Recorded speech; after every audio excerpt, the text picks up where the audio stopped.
discussion, potential opportunities of the renewable energy in Egypt and how we can actually unleash the potential of independent power plants through having a clear process for issuing the power purchase agreements, especially between private to private sector. Our panel, as I said, it's timely. It comes in the Decarbonization Day. And I believe that energy transition to renewables is the fastest path to emissions reduction, which is consistent with our goal of 1.5 degrees centigrade. I also want to thank the Federation of Egyptian Industries for hosting us today. Egyptian industries have a big role to play in the transition, both through investing in renewable energy, but also equally important through increasing the local component manufacturing for across the value chain of renewable energy, which we're going to address later. I'm very happy and honored to be moderating the session along with a distinguished panel of experts who represent a wide spectrum of backgrounds and experiences, which should enrich our discussion. Please allow me to introduce the panelists. So I'll start with Ms. Pakinam Kafafi.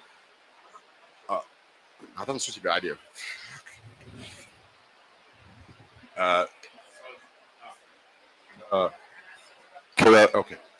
So I'll start with Ms. Pakinam Kafafi, Taqa Arabiya CEO. Ms. Kafafi is an energy expert with an experience of 26 years of exceptional accomplishments, especially with Taqa Arabiya, the leading private sector energy provider in Egypt.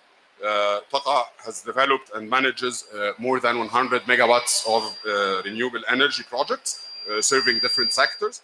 And most interestingly, they have just commissioned the large power plant that is now powering Sharm el-Sheikh with clean energy. Dr. Ahmed Badr, Director, Project Facilitation and Support at IRENA, the International Renewable Energy Agency. Dr. Badr has over 20 years of success leading and executing infrastructure and environmental projects across 3 continents. He is a specialist in contributing to solid policies and strategies for renewable energy at international, regional, and country levels. He has also a strong record in developing financial structures, which is, again, a very important point to address today. Third, Ms. Sonia Thimia, Senior Director for Global Sustainability at Heineken. Sonia has worked in sustainability for over 21 years and has extensive experience of working with companies to deliver positive business, social, and environmental outcomes and purpose-led growth. She had 19 years of experience in sustainability consulting work with a diverse set of industries that are too many to mention. Last but not least, of course, Mr. Wael Ismail, Vice President for Corporate Affairs at PepsiCo Africa, Middle East, and South Asia. Mr. Ismail heads the Middle East Office of Sustainability for PepsiCo and is responsible for achieving the company's ambitious PepsiCo Positive goals across the 3 main pillars of positive choices, positive value chain, and positive agriculture. We also hope to welcome Dr. Ahmed Mohina. He has another event now, but we're waiting for him to join us in the second part. So as you can see, we have representation from the International Organization for Renewable Energy and from developers and from industrial investors as well. So let's hope it's a nice discussion. Just allow me to introduce myself. I'm Ali Shari'i. I'm currently the Vice Chairman and Managing Director of the Code Economic and Financial Consulting, a company that is focused on macroeconomic analysis and public policy advancement, especially when it comes to private sector empowerment and making the business environment more conducive and more welcoming to the private sector, which is at the core of our discussion. So without further ado, let's start our discussion with Dr. Badr. So let us at the beginning have some global perspective. We know that IRENA had published earlier this year its global, the world energy transition outlook.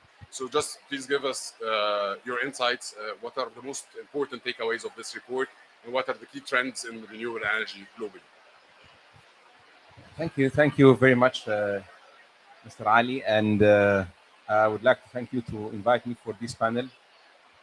The World Energy Transition Outlook is really the main flagship report that IRENA producing every year. And the main takeaway actually is about the gap that's increasingly growing between what needed to be invested in terms of financial resources and the what already done in the ground. Our last record globally is that before the COVID, since 2019, global investment for renewable energy and clean energy, including private sector, we're talking mainly about $1.1 trillion globally.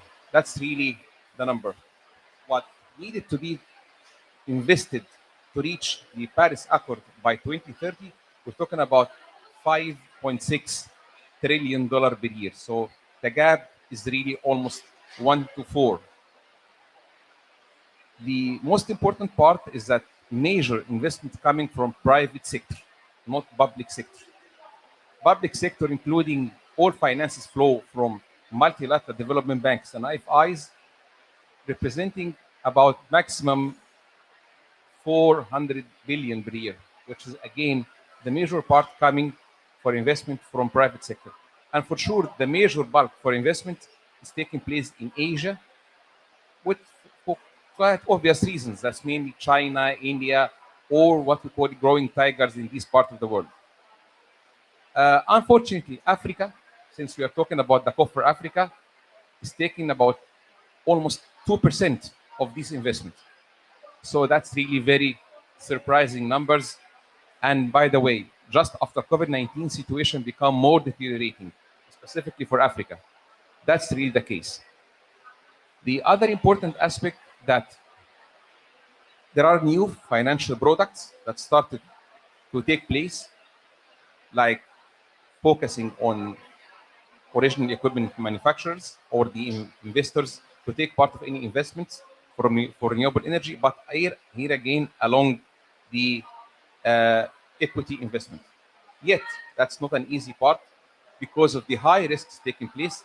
Finally, most of the governments, including government of Egypt, they always like to go for non-sovereign guarantee-backed projects. I wouldn't take long, but just to pause on one thing, private sector role is not to be said that they have to have a key role to play. It is actually the only role that would have to happen, similar to all other experiences in Asia. The growing role happening in Africa, as their World Energy Transition Outlook is growing, mainly led by United Kingdom and European Union. I'm talking about Sub-Saharan Africa. So I think these are very important takeaways, and I think we can engage a discussion in the following discussion on this. Thank you very much. They definitely are. So this, I think, let's hear from the private sector then. So I know that Heineken has ambitious net zero targets or goals. I'd like to hear from you about those targets and how does renewable energy play a part into achieving those goals. Thank you so much, Ali, and delighted to be part of this panel. So at Heineken, last year we came out with our Brew a Better World strategy. And as part of it, we really stepped up in terms of our ambitions around the climate change agenda. We set a target to reduce, we set a target firstly to be net zero across scope 1 and 2 by 2030. When you're a company with over 160 breweries in over 70 countries, that's a serious level of ambition. We also have a target to be net zero across our full value chain by 2040. And we have an interim target for a 30% reduction in scope 3 as well by 2030. It's a lot of targets. But what's important is how are we going to get there? And one of the key commitments that we have is we've signed up to RE100. So we've committed for 100% of our electricity to come from renewable sources by 2030. But between us, we want to do it a bit earlier, if we can. So where is that going to come from? For us, we really look to try and build additionality where we can through PPAs. And globally, we have 16 PPAs in Asia, in Europe, here in Africa, as well as in South America. We also complement that with certificates where we need to. So seeing we are in Africa, just to give you a sense of what that looks like in very real terms, we have 2 PPAs, one in South Africa and one in Nigeria. In Nigeria, we have a project with a developer called Conexa, where we are supporting our hydro plant, and it provides the electricity needs for 2 of our breweries in northern Nigeria. And for us, a real learning in terms of how did that work is Connexa's got fantastic relationships with the government, which really helped us through the whole process of getting it to work. Our plant in South Africa, we recently, so literally about 2-3 weeks ago, we opened a large-scale solar plant in South Africa. It's about 7.5 megawatts, which if that means nothing to you, 14,000 solar panels rotating with the sun. And this means that we've been able to reduce our carbon emissions from our Sedibang brewery by 30%. And there, the trick for us was actually finding the land, finding available land at the scale that we needed for 14,000 solar panels. And we did it with the developer. We did it with the developer solar there. So as you can tell, we have a very significant interest in terms of really looking at renewable electricity and looking at additionality and doing it in very real terms and trying to work through some of the issues and challenges that we see. But it's very much part of our core strategy. Thank you very much. The land issue, I think, is one of the very important topics that we're going to explore more later. But let us hear from Wael, following the same line. I hope you can shed some light about PEP Positive, its main pillars, and how renewable energy is integrated into those pillars as well. Thank you, Ali. It's great to be here on this panel. I think for us, PepsiCo Positive is our end-to-end transformation strategy. And just to keep it simple, our goal is to get to net zero positive by 2040 across scope 1, 2, and 3. I think our business model works across our company-owned assets, but also we work with a lot of franchise operations across the globe. So it's not only getting us over the line, but getting everybody else to do the same. I think when it comes to climate, this is one of the most complicated agendas to get there, because this is what's going to have an impact on why we're all here today, which is getting to the 1.5 or staying at the 1.5. So for us, this is an existential pillar, and everything really leads into it, whether it's on agriculture, packaging, transportation. But I think when it comes to renewable energy, I think this is an area where we know how to get there. So I don't think we need to spend a lot of time whether engaging with governments or other private sector companies. This is an area that we know how to get there. And I think the key of these sessions and this COP, etc., is how do you drive partnerships that unlock that very quickly. So when it comes to PPAs, for example, we know PPAs can help us get there very quickly. We shouldn't spend the next 6 to 12 months talking about how to get PPAs. As Sonia said, we've done it in South Africa, we've done it in other countries as well. So we should, the things that we know how to get there, we should really fast track them so that we have time to spend thinking about the more difficult challenges that we all have that need technological unlocks, etc. So I think the key message that I'm trying to drive here is that for all of us to make collective action, we really need to start doing the things that we know so that we have time to think about the things that we don't know. And I think that's the ask that we have for other private sector companies, friends like Taqa, who is definitely going to help us get there. And of course, IRENA, because that's how the global landscape is going to be much more important for us. And focus on countries like Africa, where we really need a lot of help to get to the targets that we want. Thank you very much. So I guess now is time to try to understand more about the challenges that private sector is seeing in Egypt. We have one who has already invested, developed, and is currently managing a lot of projects in Egypt. So let us know what is already there, what is not, and what are the challenges that the private sector in Egypt is facing nowadays that is perhaps limiting the growth. We've already achieved some good growth in renewable energy in Egypt in the past few years, but what are the challenges now? Before I start talking about the challenges, it's always something that everybody's waiting for. I want to talk about Taqa. Taqa is the largest distribution company working in the energy field in Egypt. We're working in different sectors, gas, power, water, desalination. We're trying to grow in all the sectors. Regarding the awareness of our company for green and renewable, it started to study it since 2016. And by 2016, when we found the opportunity to be member of the feed-in tariff program, we said we have to be there because we are always capturing the new technology, and we thought and got aware of the climate and the climate change. We did it successfully. We were number one in the round two, and we were the only Egyptian company actually to do it, and the head of World Bank opened the project for it. Since that time, we doubled our capacity by private to private, because we felt that private to private is going to be the sustainable one. We are distributing around 1.3 gigawatt. We want to serve our clients. We want to give our clients the best and the clean energy. In order to do that, we had to get into different sectors. In the last 3 years, we tackled agriculture, we tackled industrial, we tackled tourism.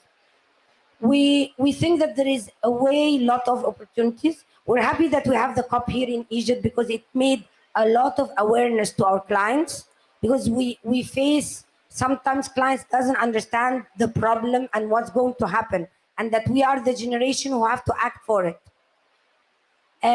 But we are facing challenges to grow with the scale we want to grow with, because we have no luxury of the scaling.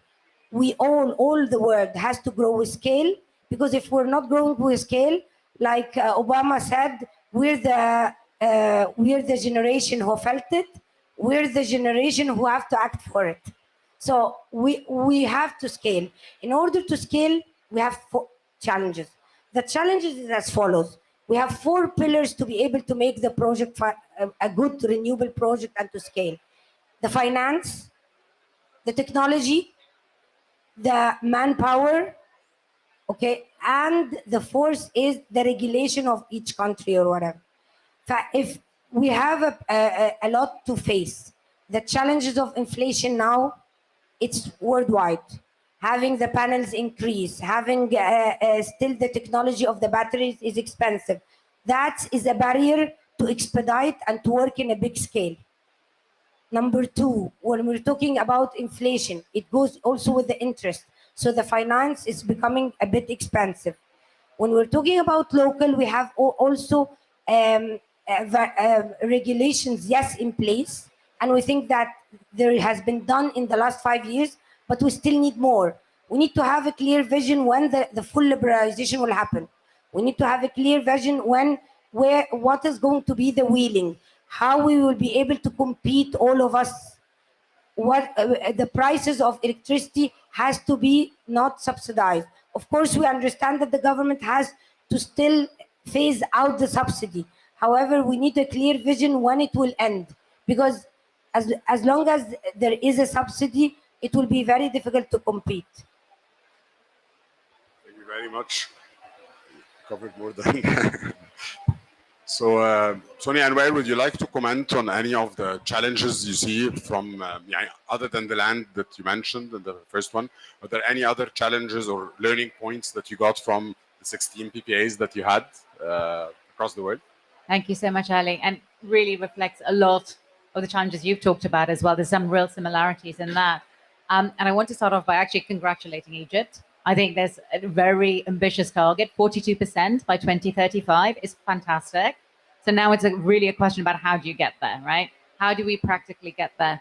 So in our international experience, looking at PPAs elsewhere, there are 3 things that we really need to have in place. And these are 3 challenges that we've seen. The first is lack of access to cost competitive renewable energy. And that's usually because of the subsidies you mentioned, the subsidies of fossil fuels, but also the permitting process. It doesn't sound very exciting, but in our experience, to get PPA to work, it can take as much as 2 years. 2 years, that's a really long time. And if what we're trying to do is accelerate, that's way too long. It needs to be much shorter and it needs to be much quicker. The second is having a clear regulatory and policy framework that really enables PPAs to take place. And this, again, has been a real challenge. We're part of something called Resource, which is in Europe, but it's a global framework, which is really about standardizing legal contracts with PPAs. The devil in their stuff is in the detail. And by having things like that in place, we're still having challenges. So how do we get the legal and the regulatory frameworks to align is going to be absolutely key. And the third is to do with the grid and transmission and the lack of infrastructure. And how do we build that up? But also, how do we look at charges in terms of grid costs for transmission and look to how we address that to basically allow us to be able to access the renewable energy in a cost-effective way. The last thing I'm going to say is actually to do with small businesses. Heineken and PepsiCo aren't small businesses, but our suppliers are.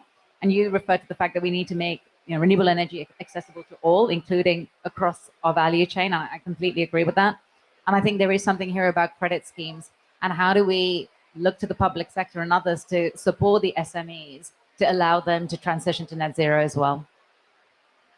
Thank you very much. Wael, would you like to add something here?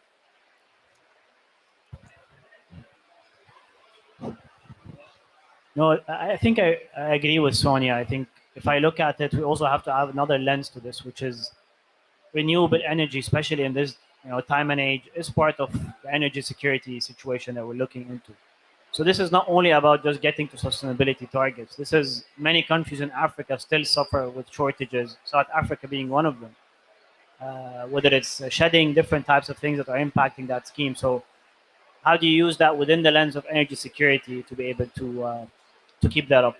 But I think the fundamental question is that in COP27, COP28, we look at these as integrated really together to impact the global south.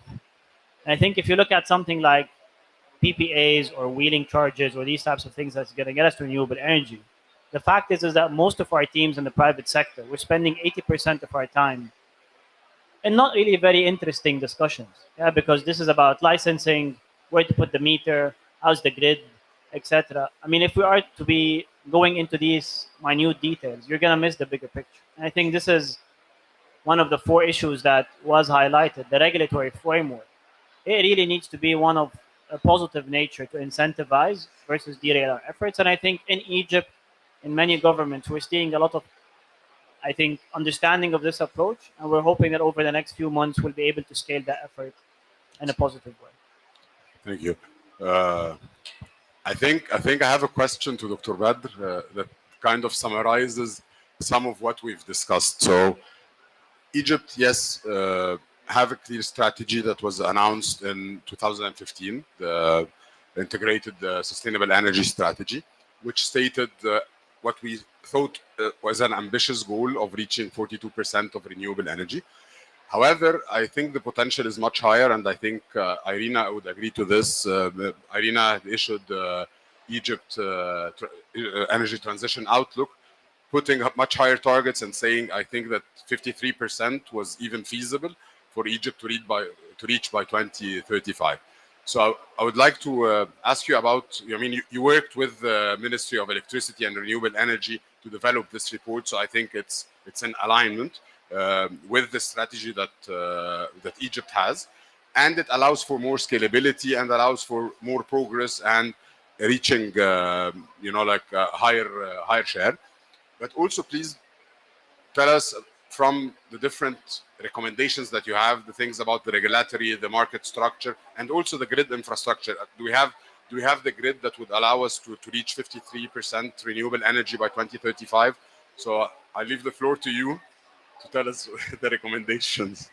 Well, it's a really very complicated question, but I will try to answer. Let's start by saying that the amount of any risk for renewable energy project in general, as a banker, the sets of risk for oil and gas project is about 7 to 8 sets. I'm not saying 7 risks, 7 sets. Each set has several manifold. Renewables is more complicated. The issue of upstream, downstream processing, that's basic in oil and gas, that's not the case for renewables. So there are more complicated structure to have the risk around renewable energy project. And this adds a lot. Second, the maturity of technology is not there. Even the prices now is really going down. It's becoming competitive. This adds to the risk and the complicated financial structure of any project. For sure, developers like Taqa Arabiya or any investor to take this risk and to move, chapeau pour vous. Seriously, that's really the case. But one of the experience to answer to the question on what is the outlook is saying from Irina to Egypt is to look what other countries doing. And I would like to pick the example of Indonesia. Indonesian government, as one of G20, they signed in the past 5 years more than 5,000 PPAs.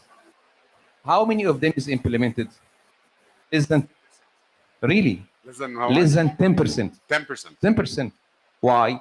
Because the government of Indonesia exactly followed what Italian government have done before when they announced very good and very generous feed-in tariff, and then they said we cannot commit for that, so they withdraw. Indonesia now they got stuck because they signed PPAs. That's not an announced feed-in tariff. So that's really a very good lessons learned, because the amount of risks coming is really huge. So reflecting that on the outlook of Egypt, yes, the potential in government of Egypt represented mainly by very important point that you mentioned.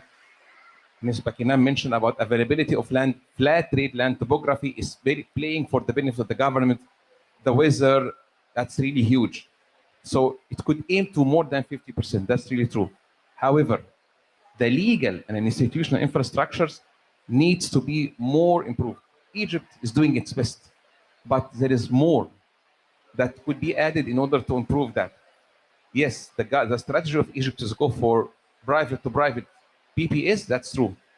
However, this is to be happened, there are 3 players has to be added. You know how many investment coming from local banks to support this investment? From the basically the potential that IMF mentioned in their Article 4 staff consultation report. Quickly, Article staff consultation report is what IMF is saying, what is the potential of the government. Just look, it's open in the website of Ministry of Finance. The investment in renewable energy and in general in Egypt by local banks is below the reserve for depositor by 20%. There are 80% of banks they want to invest, but they are not accessing that because of the risks. And for sure, any bank has to be basically very sure that the risks that they are going to cover is really within their mitigation measures that they could do. So in that aspect, we have to ensure that the legal infrastructure is serving that, not only by putting some kind of financial incentives, and not only to put some kind of legal structure, not only the power purchase agreement that's bankable, because I believe that all signed PPA, like the one for TACA, I didn't say it, but I'm sure it's bankable. It has to be achieved benefit for the government to say, and also for the developers. Don't tell me that the investor come to lose money. That's not gonna work. So the key recommendation here is that any PPA to be signed has to be clearly putting some kind of weighting risks with mitigation measures. And that is a challenge. Local banks have to be in. International banks or private sector from abroad, if they will not see local banks or local investors coming in, they don't see skin in the game. Why should I come? This is number one, and that's not the case. The second issue, the regulatory guidelines to ensure investors from abroad to invest and to partner with local investors, that's not the case. If you look at, just to put an example, I'm not talking about Egypt here, that environmental and social and climate guidelines reflected by World Bank or IFC, if you look at it and compare it with the one of Egypt, there is big gap. That's really put a lot of pressure on the developers. Any developer would like to go for and to access, I'm not saying banks, but to go for capital market to take money, like for example, taking that from green bond, he's really have to pay very high, really above corridor by at least 200 basis points. That's really a big challenge. The final point that we recommended Egypt also within these 2 points is that there must be private to private PPAs. And here is an arena we already announced it, and we are working on in most of the countries on an initiative with government of France and EU that's called Tetrawatt. Tetrawatt is a big initiative that we put standard PPAs that scaled up about 18 countries in sub-Saharan Africa. We cannot compare Egypt between sub-Saharan African countries simply because Egypt is large economy. It's a very large economy. So availability of templates for power purchase agreements that from private to private following international standard would help. I'm not saying that we have to go for INA because INA is UN agency. The issue here is that there must be private to private regulatory structure and PPAs.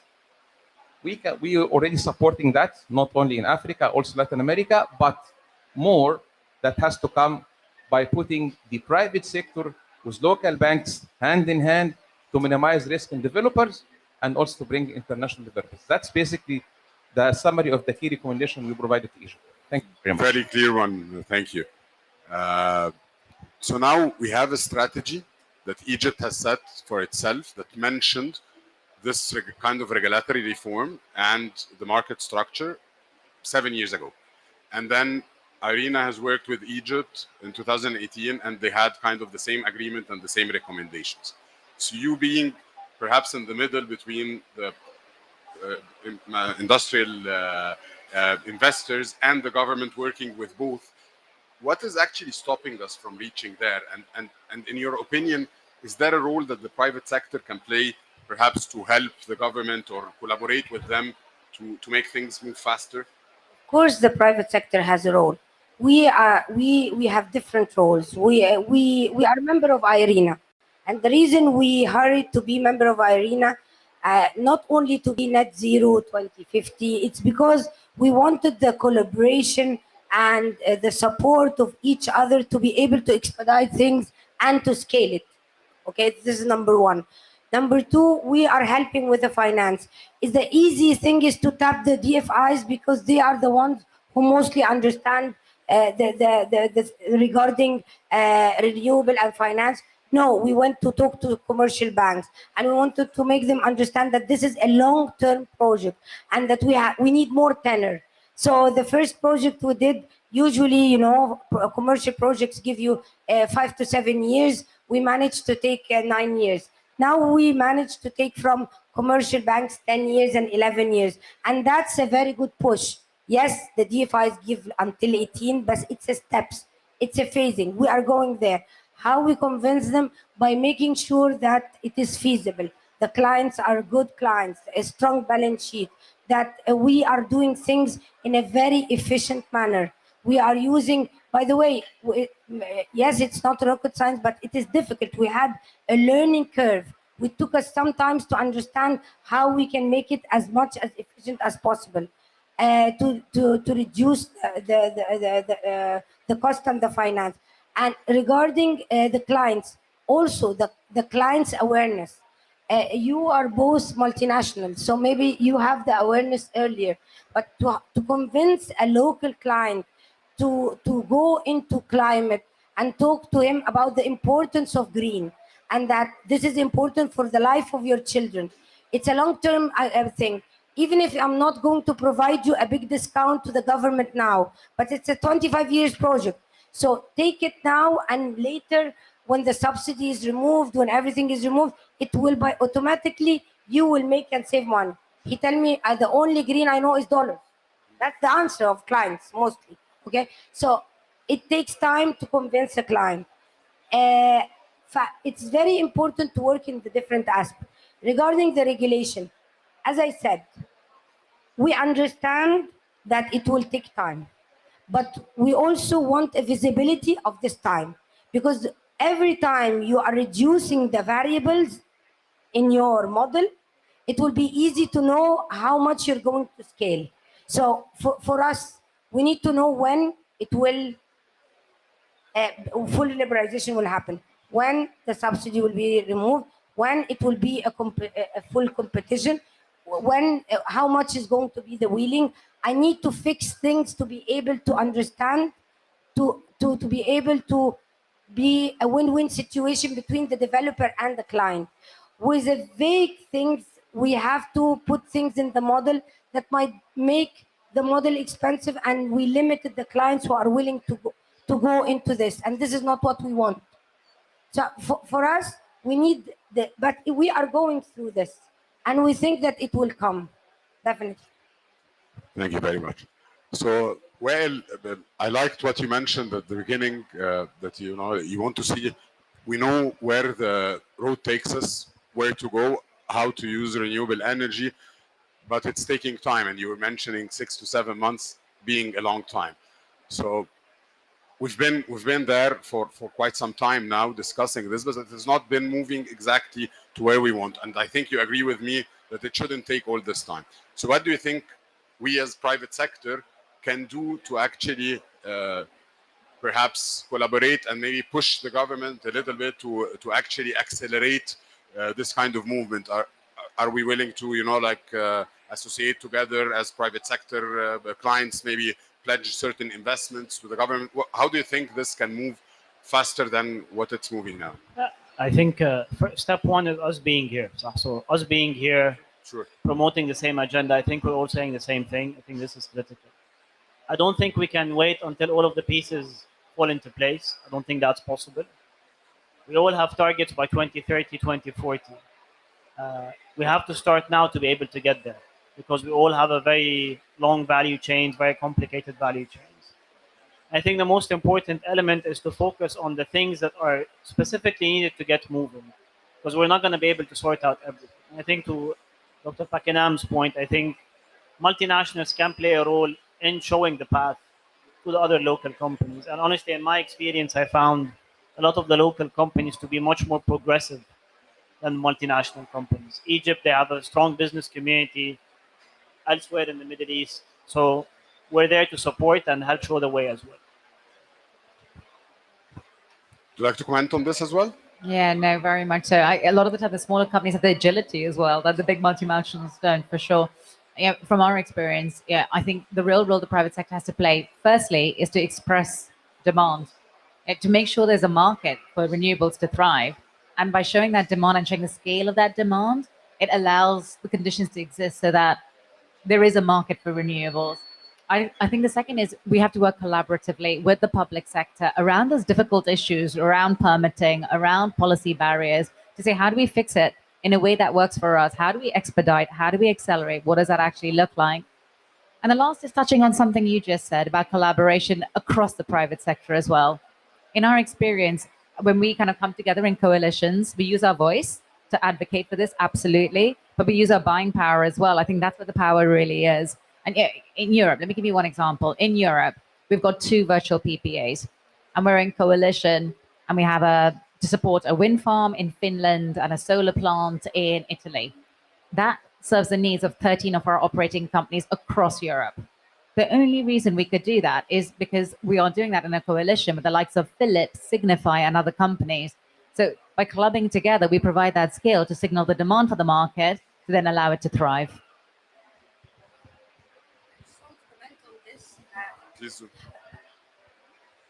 I think the ultimate that we would like to see is that the government concentrate in investing in the transmission, and eventually one day we have a Greek corridor, and to be monitoring and to be advising and to regulate and to put, the last 6 years the government has been leading and they did a tremendous job, and we've been seeing a lot of infrastructure change that made all the multinational and the local open their market, but now it has to be on the shoulder of the private sector.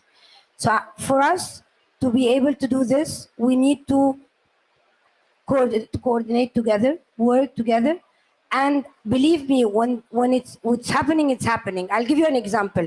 We took the land in Sharm el-Sheikh 17th of June. We did our 20 mega project 30th of September. So when we want to do things and we want to expedite it, and it's a private to private, by the way, we're not feeding tariff or not selling to the government. We're selling to 120 hotels. So when we want to do it, you do it but it has to, the trio, the finance, the government, the private sector. And when I talk about private sector, it's the developer and the client. Also, the client have to understand that we are in a phasing matter. A phasing matter, you cannot have it all. He wants to have green, he wants to have wheeling, but he wants to be cheaper, and you cannot be cheaper because we still have subsidy. So, but this is a long-term. This is a long-term project of a 25 years. As long as it's at least, if even price with all the inflations worldwide, with all the interest rate, if as a developer, if somebody gets you a price the same as we having now, take it, because it's not only about economical, it's about the climate. Yeah, we have a crisis and everybody knows about it. Thank you. Thank you very much. One final comment about the cost competitiveness is local. I mean, we're signing gigawatt projects with Saudi, with the UAE, with many others. So who's going to manufacture those components? Are we going to import all of them, or we can start doing some OEMs, you know, like to do some local manufacturing here? Thank you, Engineer Ali, on this. Actually, in IRENA, we're basically working with the Masdar, and we're working also with Aqua Power. It's all about financial hedging. For sure, I'm not going to talk more technically with Professor Dr. Ziad, but I'm trying to be. So the issue now that the Chinese started when they built their One Belt, One Road fund to talk about financial hedging. The price competitiveness happening now to take down the price, it's about hedging. They are working along the value chain of renewable energy, the whole value chain, and specifically raw material, in order to make sure that the cost accumulation as net profit is taken down by hedging some profit, and at the end they are putting market strategy, because financial hedging is either market strategy and a new financial instrument in order to take the adverse impact of the price to ensure the market competitiveness. I do see that Egypt is moving on that in a very, very slow steps. The Asian market, the Chinese, Masdar now as UAE, they are going to work on that with these 10 gigawatt they signed. Same applies for the Saudi. Both, they are relying on some kind of concessional funding from Saudi Public Investment Fund and from Sovereign Wealth Fund of Emirates. And we, IRENA, as partner, as we are hosting in Abu Dhabi, we are basically supporting that. But the key issue here is that they are working on how can they define the potential for local manufacturing to improve the cost competitiveness. Our last cost analysis in IRENA, it has shown to us that more than 25% of the cost of capital for renewable energy is coming on transport, plus the risk insurance. So if this basically had been built inside the host country, and by the way, South Africa and Namibia are taking steps more than us with the Emirates in order to ensure more investment and local manufacturing capacity to happen in their countries. So if we add that through this financial hedging instrument, we create jobs. It has to come from private sector, mainly private sector, no government. And basically local banks, local manufacturing, it will only add to the physical infrastructure, creating more jobs, more livelihood, and more investments to happen. I think that would be the way through financial hedging, which I believe that government has to take it further to widen its definition, specifically through deepening the local manufacturing. Sorry for being long. Thank you. Thank you very much. I think, we may now conclude the session. I think we all agree that the potential for Egypt is huge. We've taken steps. This is something that we should acknowledge. However, we cannot be complacent. I mean, the potential is really huge. We're very lucky with having some highly competitive advantage in this country. So let's make use of this. Problems seem to be clear among everybody. So, and there is a will to address them. So let's hope this gets sorted out as quickly as possible.